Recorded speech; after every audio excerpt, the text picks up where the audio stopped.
Hello po, good morning. Nandito po ako sa New Quezon ngayon. Bali nag-gala-gala lang. Kung mapapansin nyo po, yun, yung tower na yun, yung lugar na yun. Yun po yung pinagtatayuan namin ng cell site ng Smart. Tapos nandito po ako ngayon sa baba. Ayan, yung kaibigan namin dito si Kuya Kidoy. Ayan, sa palayan nila.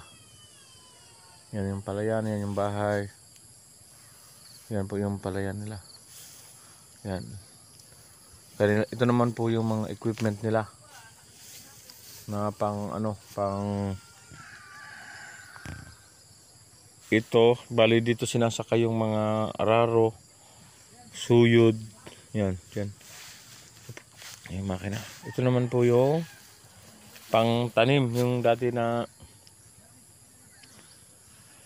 kung paano noon na magtanim ay di biro, ngayon parang biro na lang.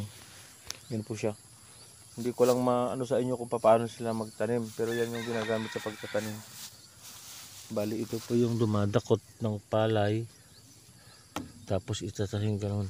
Yan, marami po yan. Yan po yan. Yan. Ito bali dito dadakutin. Mapapansin nyo. Ito yan. Kailangan.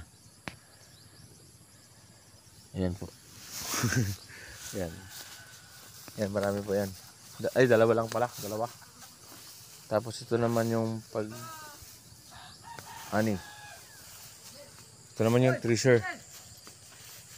Yan, treasure. Yan. Yan ang kaibigan ko Lasinggero. Yan po yun. Yan. Kaibigan ko Lasinggero yan. Dahil ito yung builder ng ano? Mga sasakyan. Yan, lahat. Pandamitin. Yan. Kaibigan ko dito yan. Hindi yan siya, gwapo yan. Kamukha ni Coco Martin. Ah! Ayan, kami dalawa. Oh! Tag dito. Taga dito kayo tol, di ba? Dito. Dito. Ano nga ulit ang pangalan mo? Alvin. Alvin Sim. Patrimonio? Oo. Ay, kapatid mo pala si Forman? Oo. Okay. Yan mga kaibigan. Si Kuya Kidoy, ang anak niya. Sige po, bye-bye.